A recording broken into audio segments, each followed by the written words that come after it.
the United States military has begun strikes against Al-Qaeda terrorist training camps in Afghanistan. Human rights are women's rights, and women's rights are human rights. People matter, freedom matters, peace matters, Ukraine matters.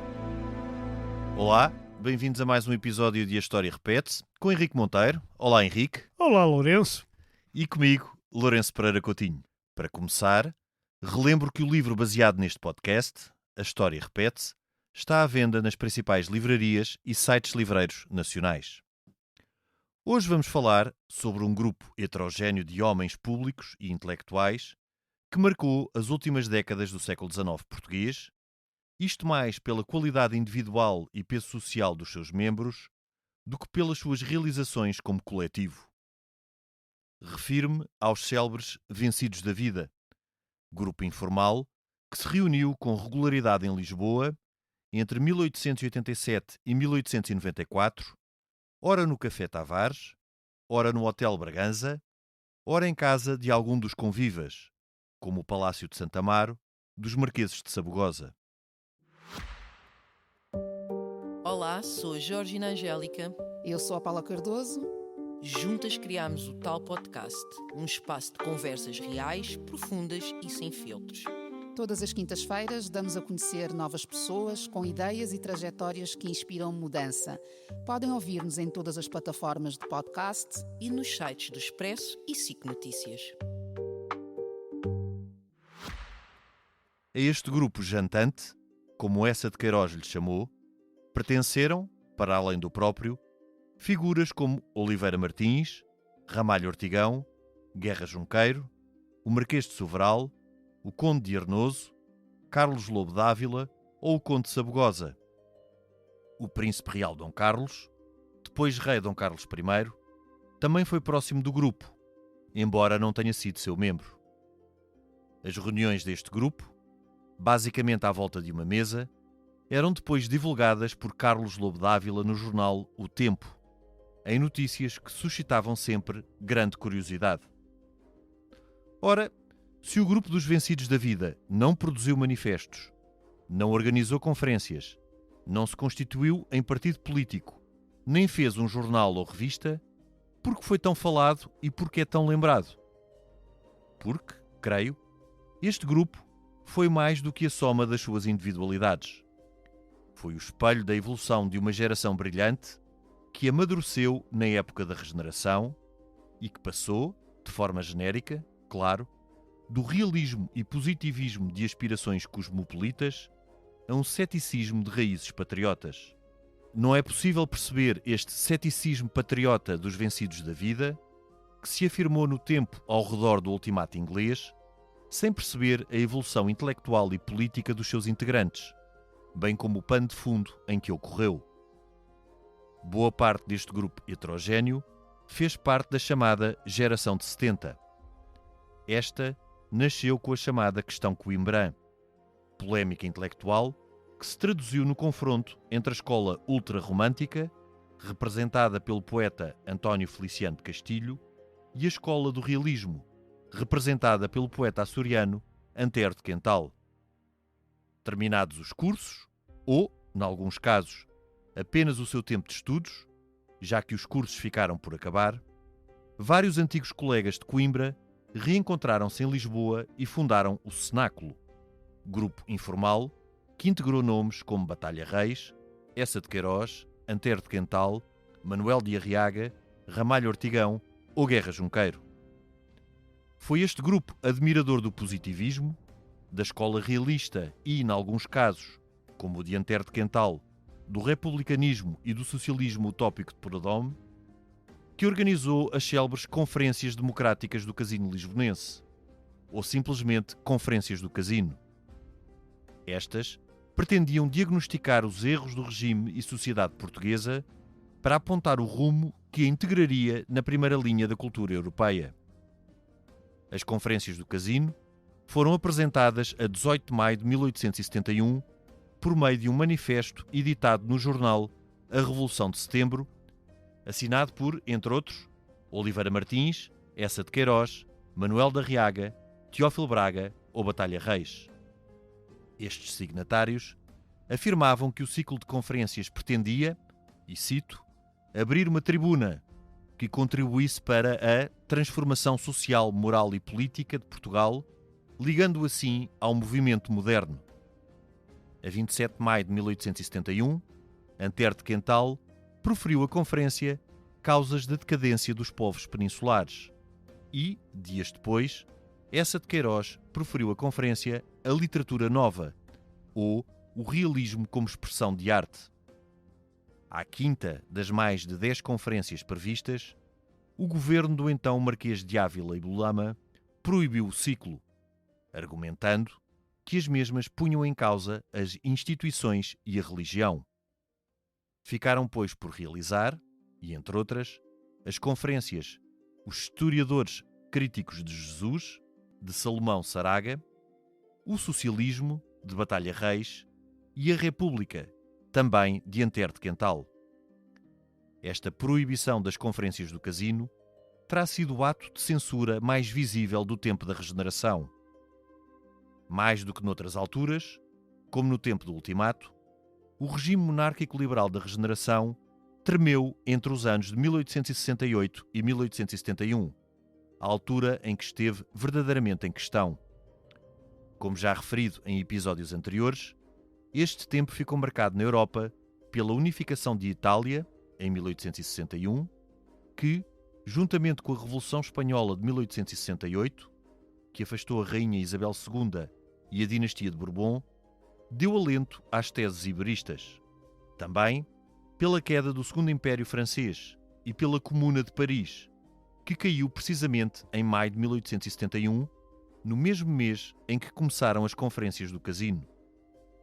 Parte desta geração entusiasmou-se, pois, com as ideias socialistas anarquistas de Prodome, que tendem para o republicanismo e federalismo.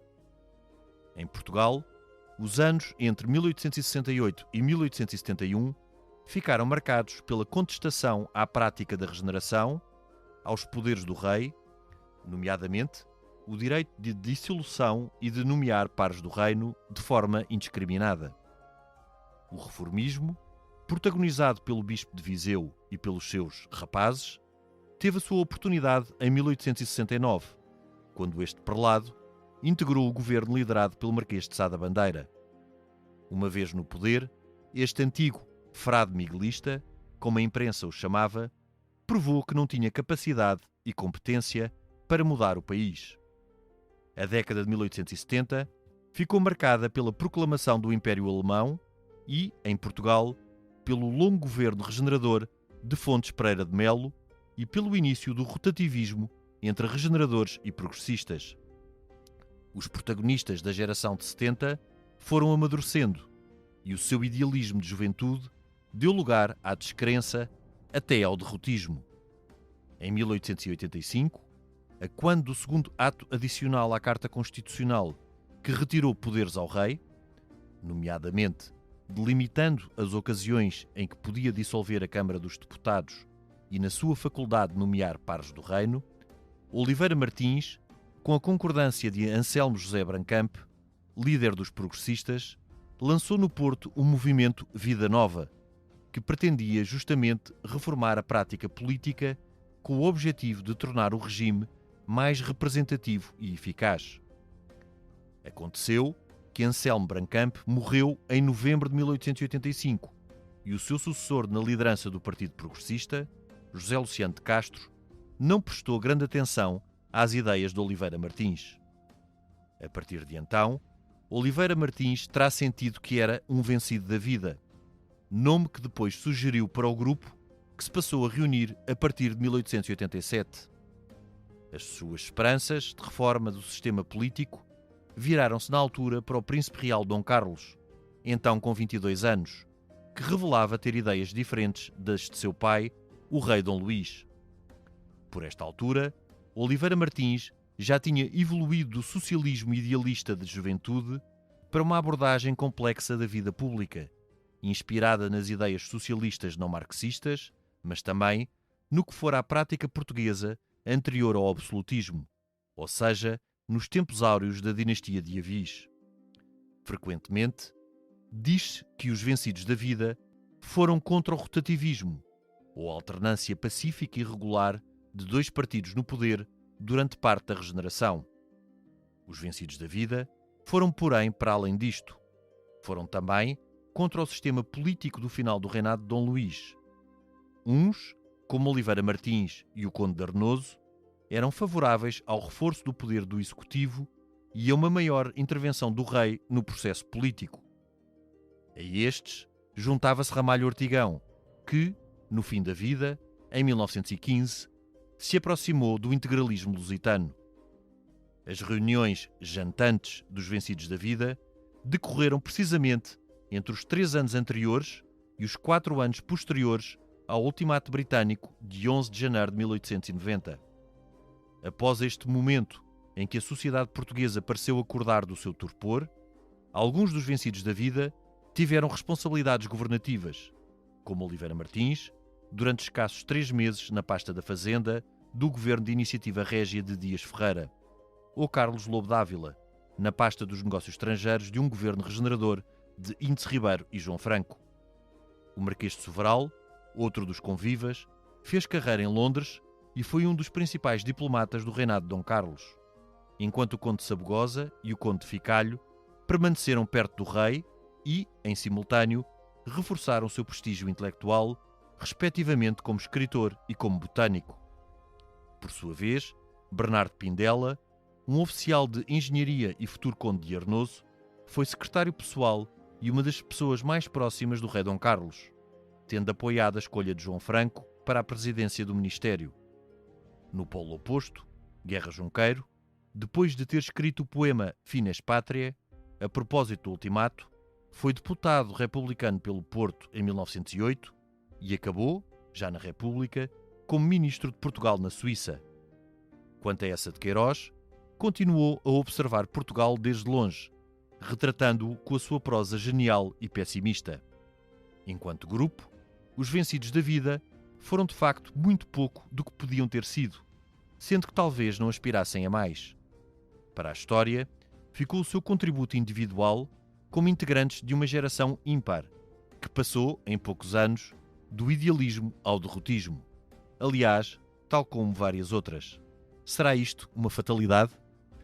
Henrique, nós já tivemos um episódio com a Clara Ferreira Alves sobre o pessimismo português e sobre uma eventual característica coletiva que os portugueses podem ter. Eu nunca gosto muito de julgar povos nem grupos assim de uma forma genérica, mas terão sido os vencidos da vida apenas uns pessimistas ou uns derrotistas, ou terão sido mais que isso. Eles de facto foram absolutamente brilhantes, individualmente, mas como grupo isto foi meramente um grupo de diletantes que jantavam sem terem produzido nada enquanto tal. Pois, eles começam porque a gente lhes chama grupo ou um grupo informal, mensal, porque eles não faziam mais nada senão jantar e fazer xistes, como dizia o Essa, fazer xistes sobre o reino e sobre a pátria e dizerem mal da situação. Isto depois deles terem, de facto, nos anos 70, na geração de 70 e na questão do bom senso e bom gosto que abordaste aí, terem sido particularmente ativos, nomeadamente o Antero de Quental contra o António Feliciano de Castilho, e depois também entra ao lado do António Feliciano de Castilho, ao lado, quer dizer, mais ou menos. Em sua defesa. O Camilo que entra contra o Essa e o Essa contra o Camilo, e daí vem a história. Bom, quer dizer, eles aí tinham, esta banda, digamos, deste lado, eles aí tinham um grande fulgor e tinham uma grande confiança no futuro e na ciência e no positivismo e tal. E à medida que foram envelhecendo, já o meu avô dizia, depois dos 40 é sempre a descer, a partir do momento em que foram envelhecendo, foram vendo que as coisas não são assim tão fáceis. Mas isso é uma coisa que acontece com toda a gente. Toda a gente é vencida, se não da vida, pela vida, não é? Porque toda a gente acaba por morrer. Sim. E, portanto, são todos vencidos. Agora... O tempo não se para com as mãos, não é? Não, pois é impossível. Poucas coisas não se para. Agora, eles são um grupo informal aqui, não é? Nas conferências de casino, não. As conferências de casino, digamos que ainda não havia este conceito de vencidos da vida, eles ainda não se consideravam vencidos da vida quando faziam as conferências de Casino, mas eles, nas conferências de Casino, eles ainda achavam que era possível mudar a sociedade através do conhecimento. E é por isso que fazem as conferências. Até que as conferências são fechadas, por acaso são fechadas por um funcionário, fechadas mesmo. Operacionalmente. Operacionalmente. Por um funcionário do Governo Civil, chamado Zagalo, que depois, mais tarde, é o nome do biógrafo do Conde de Abranhos. Inspira o Zé Zagalo. O Zé Zagalo, biógrafo do Conde de Abranhos, que mata o Conde de Abranhos a golpes de elogios. Os elogios são tão ditirâmbicos, são uma coisa tão brutal. Há uma coisa em que ele põe lá o Conde de Abranhos no exame, virado para o professor, a dizer: isto é uma luta desigual, professor, porque eu só tenho pelo meu lado o estudo e Vossa Excelência tem pelo seu lado o brilho, que era mais que a sabedoria, que era uma coisa de loucos, não é? E aquele... Sim, é a personificação da sabugice. Exatamente, e aquele poema do Conde de Abrantes: Deus existe, tudo prova. Não é fazer. Eu já não me lembro do resto, desde tu, altivo ramo, até tu, não sei, altivo um canto ao passarinho. É uma coisa assim deste estilo. Sim. Muito mau, o poema de pé quebrado e tal, e que fazia, não, um grande poeta e tal. Eles, nesta altura, tinham, pode-se dizer, tinham uma confiança neles próprios bastante grande. Mais para a frente. Mas isso, Henrique, não só por ser próprio da juventude, não é? Porque acaba de chegar de Coimbra, cheio de projetos e de ideias, e de facto porque eles intelectualmente eram brilhantes, como também pelo contexto. É que muitas vezes, quando nós falamos... Mas o contexto, eu ia chegar aí, é porque o contexto é mais do que português. Exato. Porque tu vais para a Europa e encontras vencidos, enfim, com outros nomes, mas encontras vencidos da vida. Estive aqui a fazer um pequeno levantamento. Em França, tu tens os decadentistas, que são um bocado o mesmo princípio em que há nomes também extraordinários, não é? Dos franceses, o Baudelaire, o Verlaine, o Mallarmé, quer dizer, e que são poetas fantásticos, escritores fantásticos, mas que eram simbolistas, decadentistas, não sei quantos. Os românticos tardios da Alemanha, que também se dizem, nomeadamente no campo do pensamento filosófico, o Schopenhauer, que quer dizer que é e estas coisas são sempre cíclicas, porque depois o Oscar Wilde em Inglaterra, que também é digamos que faz o círculo estético. Sim, um pessimista crónico também. Pessimista crónico. E portanto, quer dizer... Mas repara como todas estas coisas são cíclicas, porque depois mas tens... correspondem nos anos, não é? Quer dizer, estão todas ali entre 1880 e 1890. É uma angústia de fim de século, porque depois acabas por ter já um tempo de Belle Époque que é travado, por sua vez, pela Grande Guerra. Ou seja, as coisas são de facto cíclicas neste campo. Agora, no caso português e no caso da geração de 70, juntam-se as duas coisas. Junta-se uma geração brilhante, como por exemplo foi a geração de 90 em Espanha. Sim. Há um acaso de naquela geração existirem várias figuras. A geração de 90 em Espanha é de uma geração de poetas, não é? Uma geração de ouro. Com António Machado. Mas é interessante porque emerge também de um momento de crise. Certo. E aqui o que é interessante no caso português, para além de todo o contexto internacional, também ser um contexto muito propício a estas ideias, não só a nível intelectual e literário e das artes, como a nível político, porque este é o tempo da Comuna de Paris, já falámos aqui no nosso programa, mas muitas vezes dá-se mais relevo em termos históricos àquilo que foi o abalo provocado pelo ultimato e não tanto o abalo que existiu entre os anos de 68 e de 71 no espaço português, em que muita coisa poderia ter acontecido, desde logo, aliás, como referi aqui na introdução, a questão do iberismo, que esteve em cima da mesa. Sim, que teve, as influências... com pessoas que fazem parte deste grupo. Fazem parte deste grupo, sim. Sim, e tu repara uma coisa, nós temos talvez aqui em Portugal, nestes vencidos da vida, uma particularidade, é que isto não é exatamente um movimento artístico. Sim. Porque verdadeiramente artistas, e contando já com escritores, no fundo é o Essa, o Ramalho, o Guerra Junqueiro, o Antero de Quental, o Oliveira... Quem não era escritor era jornalista. Sim, está bem, mas o Oliveira Martins é coisa, o Ficalho, é escritor, o Ficalho, o Lobo Dávila quer dizer, são... O Dávila é jornalista e político. Sim, é político, é mais político. O Ficalho é Ficalho escritor. O Ficalho é escritor, sim, também, mas é um escritor muito, muito atrás dos outros. Sim, não tem. O Arnoso é secretário do rei, foi depois mais tarde. Foi mais tarde. Mais tarde secretário do rei, quer dizer, e há muitos mais, porque a gente só está aqui a dar os nomes que ficaram para a história, de certa forma, porque... E que já são muitos. Isto era, sim, já eram muitos. E era um grupo também de geometria variável. Aquilo não era uma organização, quer dizer, não era uma coisa que se entrasse, pagasse cotas.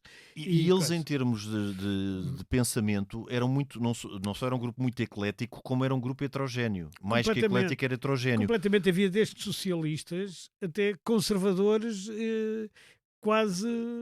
Todos em comum com a crítica daquele parlamentarismo, mas essa crítica daquele parlamentarismo muitas vezes era para soluções exteriores ao que era o regime liberal. Claro. Porque, repara, desde um Antero e depois de um Guerra Junqueiro, aqui já falando no tempo... Mas o Guerra Junqueiro era republicano. Era republicano, claramente. Os outros não eram. Mas os outros, ao criticarem a prática do rotativismo, o que eles pretendiam, e no fundo não é nada muito diferente, era o protagonismo do Executivo. E isto vinha já numa linha... também do rei.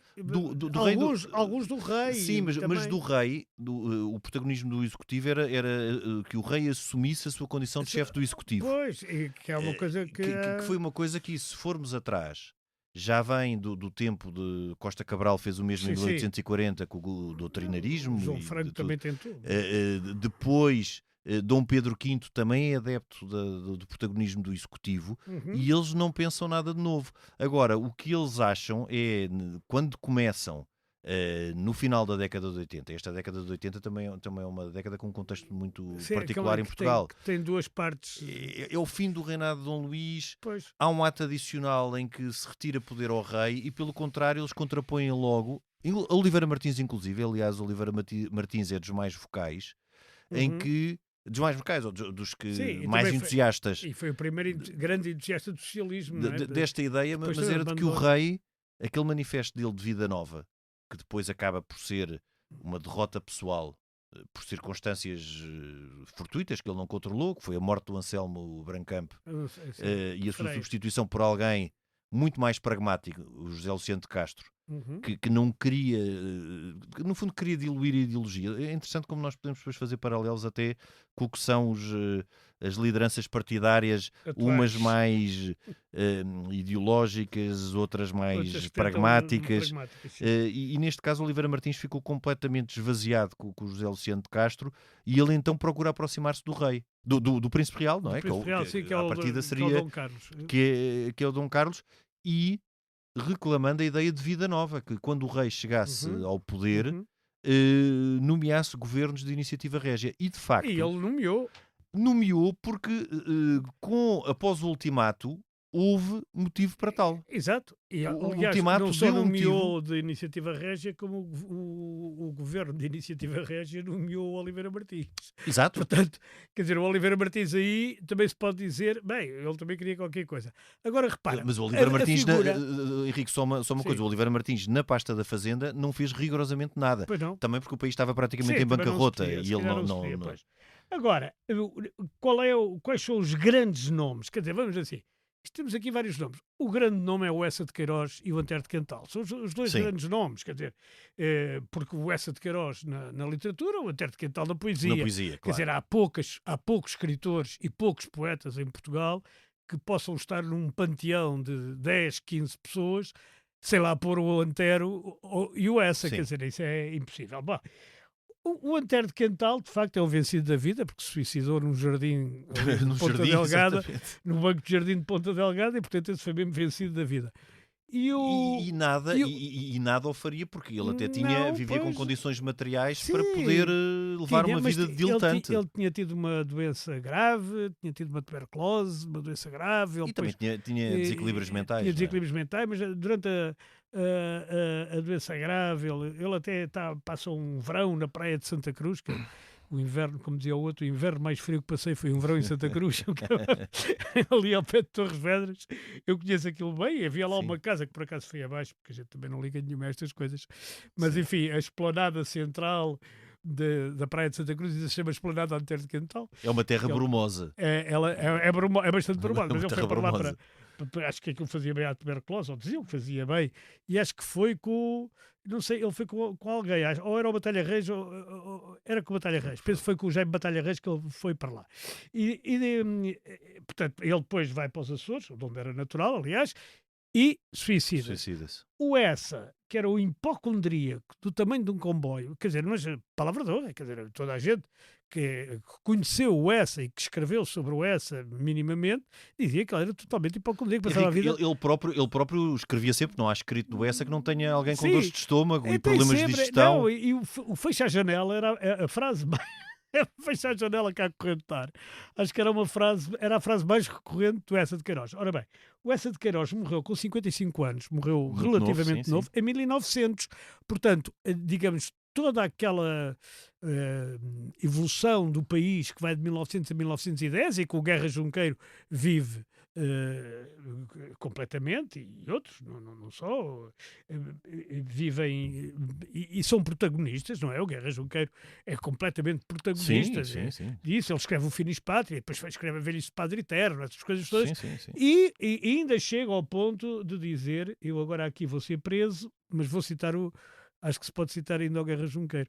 Ele, quando a bandeira republicana é aprovada, ele diz: esta bandeira parece de um país de pretos, que é uma coisa que hoje não se poderia dizer. Porque o projeto de Guerra Junqueira era diferente, era manter a sei, bandeira azul e branca. Era mais bonito até. Era mais bonito, eu também acho. Quer dizer, como é que ele entendeu esta coisa do país? Na altura praticamente não havia países em África, não é? Não havia. Pois, Havia foi por antecipação. Foi por antecipação, mas enfim, isto conta para a história e eu não quero dizer, tenho que fazer um disclaimer. Eu não estou de acordo com esta forma, como é que se diz? Pouco respeitosa com que se tratam determinados países da África. Bom, mas ele disse isto. Mas ele disse isso na altura. Tem que ser visto no contexto da época. Exatamente. E portanto, este desencanto era o desencanto que eles tinham era um desencanto, digamos, intelectual. Porque nenhum deles era pobre, nenhum deles tinha dificuldades económicas, nenhum deles era perseguido, tirando nas conferências do Casino, onde houve aquela ato de censura, mas ninguém foi perseguido, nenhum deles foi preso, nenhum deles... quer dizer, houve coisas... Mas nada nas conferências do Casino, ou o facto de eles terem sido conferencistas, depois os perseguiu profissionalmente ou pessoalmente. O Essa, aliás, o Essa depois fez a sua vida. Salvo erro, é na Capital que ele escreve que eles vão todos assistir a uma conferência. Eles todos, quer dizer, os personagens do livro do Essa, um deles é sempre o Essa, claro. Sim, vão todos é sempre algo de autobiográfico. Aliás, toda a literatura é autobiográfica. Tem sempre algo de autobiográfico. A literatura é autobiográfica, isso sabe-se. Agora, eles vão todos assistir a uma conferência da Associação para o Melhoramento das Classes Laboriosas, chamava-se assim, o que pressupõe aqui uma espécie de sindicalismo, socialismo, anarquismo, proudhoniano, uma coisa qualquer. E eles vão... Ou levado pelo Oliveira Martins ou pelo Antero. Exatamente. Claro. Mas não são essas as personagens, não é? E eles vão e estão lá a assistir, e aquilo ao fim o orador está a falar, aí 10 minutos ou um quarto de hora, e eles ao fim daquilo tudo já estão fartos, não é? E dizem: meninos, e se nós formos lá fora fumar um charuto? E eles vão ali para a antecâmara, digamos, da sala da conferência, e fumam lá umas cigarrilhas e tal, estão lá, entretêm-se na conversa, até cá um que diz: diabo! É preciso ir ver se aquilo está a acabar, que a gente tem que lá estar dentro para aplaudir e tal. E há um que mete a cabeça assim entre a porta e diz: qual? Ainda vai no Spartacus. E portanto, o próprio Essa gozava, digamos, que é o que isto significa, com este tipo de intervenção, claro, não é? Claro, porque há aqui também muito de nós achamos, e não retirando a genialidade de nenhum deles, há aqui também muita inconsequência em muitas coisas e muita contradição. Sim, que eles eram dandies. Eles eram dandies. Portanto, isto é um grupo que critica... Já agora explica o que é dandy, porque já ninguém sabe o que é. Sim, um dandy, um sportsman, um diletante. Um diletante, exato. Mais um diletante. É a palavra mais portuguesa, é essa. E, por exemplo, se a gente for olhar para os maias, eu acho que já falei aqui nisto quando teve cá a Clara, se a gente for olhar para os maias, a própria casa, não é? O ramalhete. Sim. quer dizer, tem um momento de glória, quer dizer, começa por uma ruína, tem um momento de glória. E depois tem um Depois, momento quando do caso. do caso, quando acaba já é praticamente uma ruína, quer dizer, Sim, isto sim. é a visão que o Essa tem de Portugal. E, quer dizer, não há outra hipótese. Bom, mas mais uma vez, eu reforço a ideia de que o Essa era, entre aspas, um estrangeirado. Foi sempre alguém que olhou para... E sendo um pessimista crónico, foi sempre alguém que olhou para Portugal com esta visão e com esta lente pessimista. Que depois há aqui uma coisa interessante, é que, apesar de... Parte deles e os que mais marcaram eram diletantes e dandies e eram Essa, e eram Antero, mesmo Oliveira Martins, mas havia neste grupo personagens como um Conde Arnoso, um Sim. Conde Sabugosa, mesmo um Conde Ficalho, que eram bastante mais sóbrios, não só na sua forma de estar na vida, como na forma como depois evoluíram ao longo do tempo. E depois há aqui algo que é marcante, é que todo este grupo, e depois também é interessante no que é a sua evolução intelectual, deste idealismo de juventude da geração de 70, passam por um pessimismo, isso não tem muito novo em relação a muitas outras gerações, e destes ideais passam por uma crítica a uma prática liberal do regime e do rotativismo. Mas há também aqui um regresso à ideia de patriotismo que Isso tem a ver com contemporâneo 1890, com 1890 Pois. e que acompanha muito aquilo que é a década de 1890 em Portugal, que é muito diferente das que é anteriores. o ultimato. Repara, as décadas de 1860, de 1850 e 1860 e 70 também, aquelas primeiras décadas da regeneração, que é quando essa escreve, começa a escrever, são décadas em que Portugal praticamente não existia. Olha, França é o farol. E França continua a ser o farol mesmo depois da queda do Segundo Império, com a Terceira República continua a ser o farol cultural. Mas o que se passa a partir de 1890, e aí Oliveira Martins também tem importância, porque Oliveira Martins, ao escrever sobre a dinastia de Avis e sobre os filhos de Dom João I e a história de Portugal, também recupera esse culto patriótico, por assim dizer, que tem muitas suas raízes no ultimato e que depois da Primeira República vai sublimar, onde está na origem depois aquela visão do que foi este tempo todo da dinastia de Avis que teremos nas primeiras décadas do século XX. E parte desta geração dos vencidos da vida, parte destes vencidos da vida, integram esse núcleo, desde logo Ramalho Ortigão. E Sim. Ramalho Ortigão faz então o percurso inverso. Antero de Quental sempre esteve mais ou menos na mesma posição, mas Ramalho Ortigão, depois, já no fim da vida, Fica aproxima-se do integralismo. Pois, Não é propriamente um integralista, mas...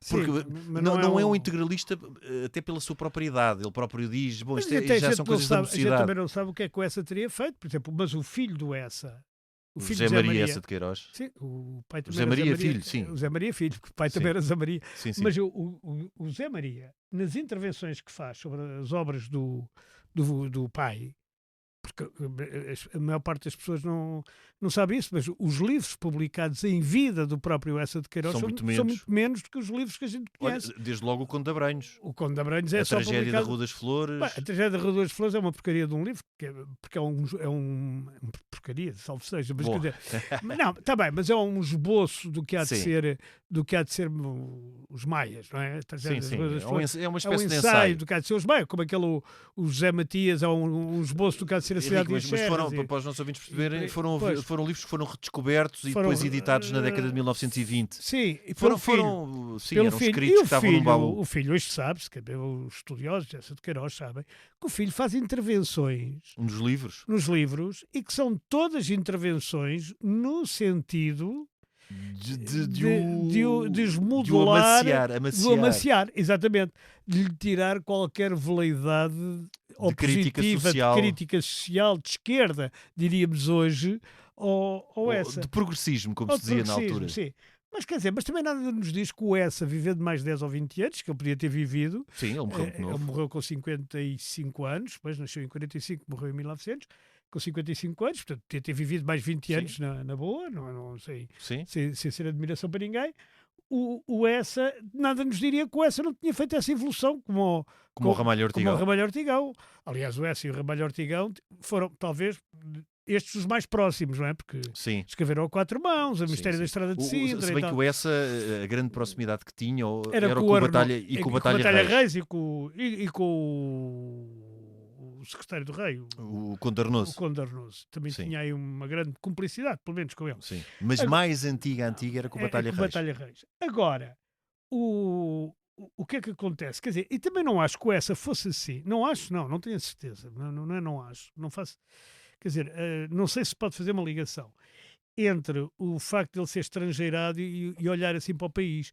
Porque eu lembro-me Não, sempre... isso é dele. Eu acho que é muito dele. É muito dele, porque há mais tarde, uma geração depois, há um homem muito mais estrangeirado que ele até na sua formação, que é o Fernando Pessoa, Sim, sem que é dúvida. um patriota, Sem dúvida. um patriota Não, do Quinto Império, não é? Henrique, Portanto, eu quando- e quer dizer, isso é lhe tirar a genialidade toda, Claro, que é uma claro. genialidade brutal, não é? Claro, a genialidade aqui é comum, não é? É comum é ou outro. comum, ou se for a favor de alguém, até pode ser do Pessoa, mas, Sim. mas quer dizer, embora seja difícil. Mas eu quando digo aqui que o Essa é um estrangeirado, não é... Ele não se tornou um hipercrítico por ser um estrangeirado. O que acontece é que ele, ao ver de longe, Sim. vê a realidade portuguesa à distância, o que naquela altura significava muito, não é? Portanto, ele acompanha muito a realidade portuguesa pelo que lhe dizem os amigos, pelo que dizem as pessoas com quem se corresponde e pelos jornais que ele lê, Mas, que é diferente de a viver. Há uma coisa que é assim, eles são todos inteligentes. Não, quer dizer, aquilo que a gente considera inteligência, no geral, Sim. eles têm-na toda, não há nenhum deles que seja pouco inteligente. E repara, eles vêm de um período, aliás, aquele período da geração de 70 é isso, é o positivismo. É. O Conte, a ciência resolve tudo. O darwinismo, o o evolucionismo. evolucionismo, tudo. E eles acham que a ciência vai resolver tudo. E depois, à medida que vão envelhecendo e que o tempo vai passando, eles vão... Espera lá, isto o progresso não é linear. Isto o progresso não é bem assim, pá, está aqui coisas e tal. E, portanto, eles tornam-se, sobretudo, eles mais que vencidos são desiludidos. Desencantados, exatamente. Eles não são vencidos, eles são desencantados. Quer dizer, são vencidos no sentido em que o mundo, e Portugal em concreto, a sociedade portuguesa, não evolui no sentido que eles desejavam. Henrique, e o nome Vencidos também é dado pelo Oliveira Martins justamente Sim. depois dos seus projetos de vida nova terem sido postos na prateleira. Claro. Porque, por exemplo, eu não acredito que um Marquês de Soveral Sim, há uma vez... se considerasse um vencido da vida. Aliás, porque ele esteve longe de ser um vencido da vida. Ele foi uma pessoa Pois não. que, como diplomata, ele é o ministro de Portugal em Londres, Sim. com grande proximidade com o rei Eduardo VII, com grande proximidade com Dom Carlos. Ele em Londres era considerado um dandy, uma figura de referência. Mas traz cá o Eduardo VII. Traz cá. Portanto, ele acredito que estivesse longe de se considerar um vencido da vida, não é? Não é. Aliás, ele tem ali o Parque Eduardo VII, deve ser ele. Portanto, achas Pois. eu, não fui eu que trouxe o Eduardo VII. Mas a verdade... Mas quer dizer, não é tanto. Eles são... E o Essa contribui para isso. Eu acho que o Antero, o Ramalho, o Ortigão, contribuem para isso, para aquele desencanto. Para O Oliveira Martins também. Oliveira muito. Martins, claro. Bem, Aliás, há uma questão que nós ainda não falámos, é porque é que este grupo acaba. E acaba porque alguns dos seus elementos nucleares morrem. Morrem, claro. Carlos Lobo Dávila, Sim, o Carlos Lobo Dávila, Oliveira Martins, depois os outros não vivem cá, o Marquês de Soveral Sim, está em Londres, essa de Queiroz também não está em Portugal. Os outros são elementos mais sóbrios e mais institucionalistas.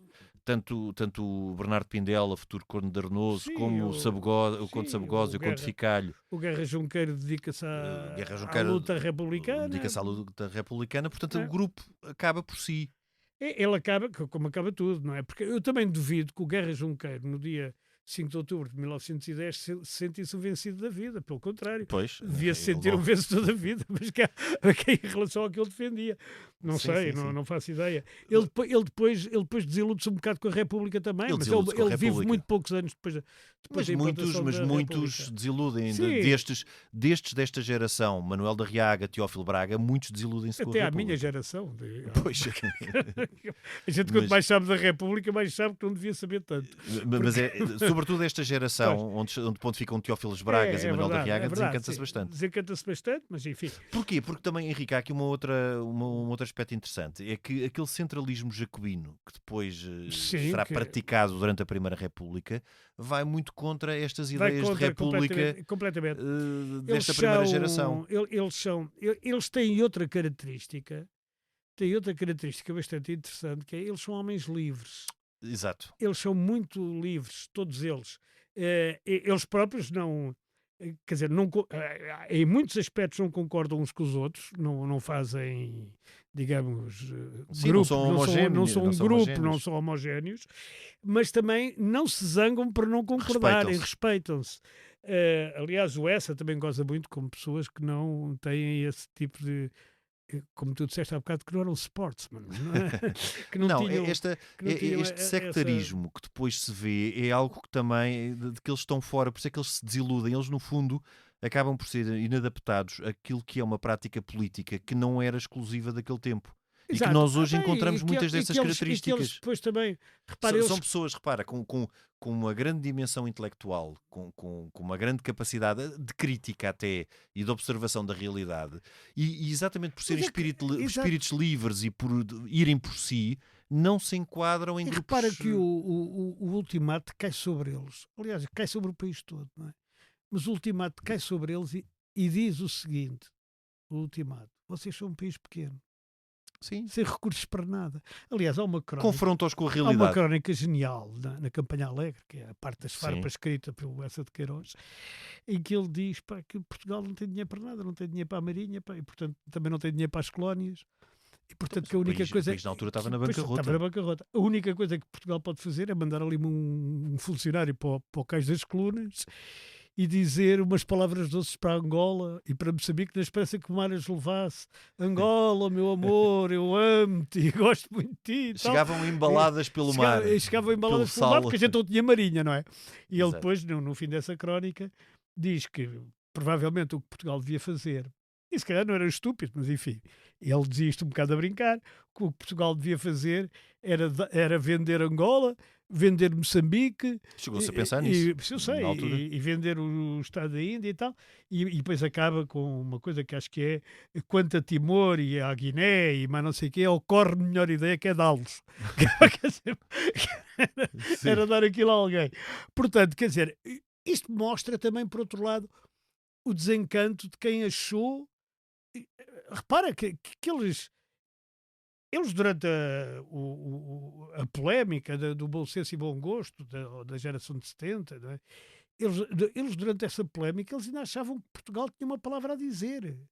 Sim, era um Ainda tempo de achavam. esperança. Era um tempo de esperança e que o português era uma coisa importante. Mas repara E que que é muito fácil que uma escola realista que despe a realidade de todo o tipo de fantasia benévola Sim, isso é a acabe, escola do... acabe por evoluir para um pessimismo ou para o Um derrotismo. pessimismo estrutural. Sim. E, de facto, o grande realista deste grupo é o Essa, não é? O grande, Sem dúvida. da escola realista é o Essa, que, aliás, já aprende nos sítios por onde passa. Portanto, Sim, sim. em França. Inspirado no Flaubert e Sim, naquela gente toda.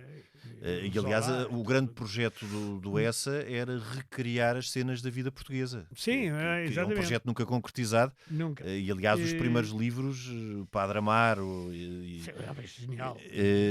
acabam por ir nessa ideia de retratar o clero, Primo retratar os Basílio, vários. Primo Basílio.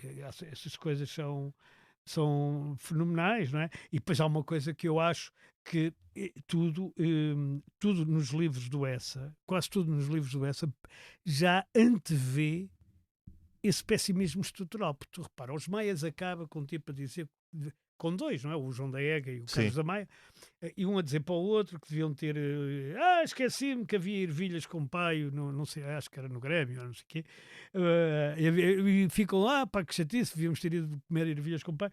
E depois há um que disse assim: eu agora também não me interessa por nada, se estivesse ali ao fundo da rua um pote cheio de ouro, acho que iam a descer a rua do Alecrim, se estivesse ali ao fim da rua um pote cheio de ouro, pensas que eu estugava ao passo para alcançar?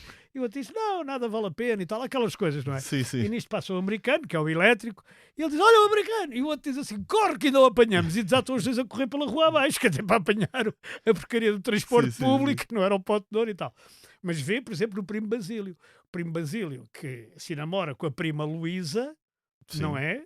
Enganando brutalmente o marido da prima Luísa, que era engenheiro de Minas no Alentejo, acho que era engenheiro de Minas no Alentejo. Acho que era engenheiro de Minas É, e fazendo-a é. ela sofrer de Exato, amores. de amores por ele, primo Basílio, porque ele ensinava-lhe coisas novas e mais não sei quantos e tal. É o primo Basílio, onde aparece o célebre conselheiro Acácio, que também Exato.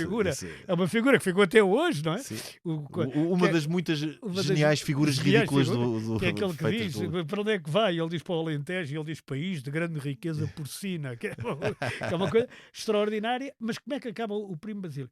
O primo Basílio acaba também com esta espécie de irónica, não é bem uma ironia não sei como explicar isto. O Basílio vem cá, É um amargo conformismo.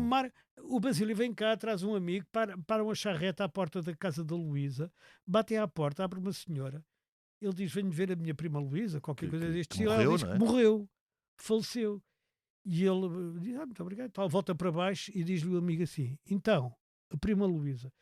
Ele diz: olha, morreu-me, que ferro, se eu soubesse tinha trazido a Alfonsine, que era É. a amante que ele tinha. Realmente que ele tinha. Quer dizer, e que É. dá a ideia do que ele nunca teve nenhum sentimento profundo É uma pela frase prima. absolutamente desapiedada. É completamente. Bem, mas todos os livros. Mas isso também mostra uma coisa, que esta crítica social não pressupõe um final moral, não é? Não há é aqui, é exatamente o contrário. Exatamente. A vida é assim. A gente tem que se render à vida. É nesse sentido Há que eles podem... evidência. Não, e à vida, à própria vida, como é a vida. É nesse sentido que a expressão vencidos da vida também volta a fazer sentido. Quer dizer assim, a vida derrotou-nos porquê? É porque a vida é assim. Exato. As Não é pessoas- por nós, é porque é pela Exatamente, vida. É quer pela dizer, ou própria seja, vida. as pessoas são desta maneira. O primo Basílio é uma besta, quer dizer, uma besta no sentido sentimental, não é? É uma besta de sentimentos. Ou pá. seja, não há nada mais a fazer do que Mas ao mesmo- irmos jantar. Exatamente, Vamos jantar. mas ao mesmo tempo, repara como a criada, como se chamava antes, a empregada, portanto, da Luísa e do marido, que eu nunca me lembro como é que se chama, Também não me lembro. acho que era Carlos, mas não tinha sido que era Carlos, não talvez sei. fosse, talvez não. De qualquer forma, a criada, que era a Juliana, Essa era terrível, não é? era horrível, é uma Era fera. E, portanto, ele também não põe, não é daqueles que depois os neorrealistas, não é? Em Sim, que vão as pôr os classes- bons contra os as maus. classes baixas são todos uns anjos e as classes altas são todos os bandidos. Ele não, ele ali, quer dizer, ali é tudo misturado. E nesse sentido, ele faz um retrato fabuloso do país. Agora, faz um retrato desencantado. Isso Sem é, dúvida. isso Sem é- dúvida. Sem dúvida. E, portanto, ele, se a gente quer eleger, Mas é interessante porque... eleger no sentido espanhol, escolher um representante dos vencidos da vida, que é o Essa, obviamente, ele começou a ver que a vida o vencia muito antes do Oliveira Martins ter proposto que eles se chamassem Vencidos da Vida. Sim, isto é um retrato que também não nos põe a chorar, mas antes põe-nos a rir das nossas fatalidades. Exatamente. Portanto, só sobre Eles- esse aspecto, eles eu próprios- diria que é um pessimismo mais leve. Sim, o único que tinha um pessimismo pesado talvez fosse o Antero. O Antero era muito pesado. O Antero era um deprimente, era deprimente era deprimido deprimido. e deprimente. Deprimido e deprimente. Mas era um Enfim, grande mas poeta. todos eles Era geniais. era um grande poeta. Todos Era um eles grande geniais. poeta. E olha, depois disto, vamos Só jantar te falta para dizer, continuar a conversa. quer dizer, na mão de Deus, na sua mão direita, repousa enfim meu coração, como escreveu o Antero de Quental. E que ninguém acredita que é do Antero de Quental, porque ele nem sequer Sim, era ele nem religioso. sequer ele era agnóstico. Ele era agnóstico, mas enfim. Mas eles tinham todos um talento que... Sim. insuperável. Superior, Superior. insuperável. E daí terem ficado para a história. Mesmo vencidos. Mesmo vencidos. E quando se diz a história nunca trata dos vencidos, eu digo sempre é mentira, porque trata dos vencidos da vida, não é? E há outro aspecto em que também trata dos vencidos, que é dos atenienses contra os espartanos. Sim. Os espartanos ganharam a guerra, mas o que ficou para a Mas quem história... ficou com a fama foram os atenienses. Exatamente. E com todos os conceitos de democracia, disto, daquilo e tal. Enfim, Henrique, até para a semana. até para a semana. Nós voltamos na próxima semana, noutro tempo e noutro espaço. Este episódio conta com a gravação e sonoplastia de Tomás Delfim, capa de Tiago Pereira Santos, coordenação de Joana Beleza e direção de João Vieira Pereira. Eu sou o Lourenço Pereira Coutinho. Este é o podcast A História Repete-se. Voltamos na próxima semana, mas até lá, siga-nos nas apps de podcasts e nas redes sociais do Expresso. Se tiver sugestões ou ideias que queira partilhar com a equipa de podcasts, envie um e-mail para podcast@empresa.pt.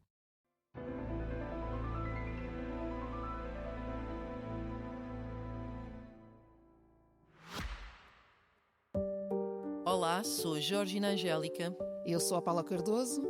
Juntas criámos o Tal Podcast, um espaço de conversas reais, profundas e sem filtros.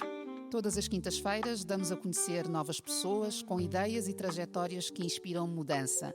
Podem ouvir-nos em todas as plataformas de podcast E nos sites do Expresso e SIC Notícias.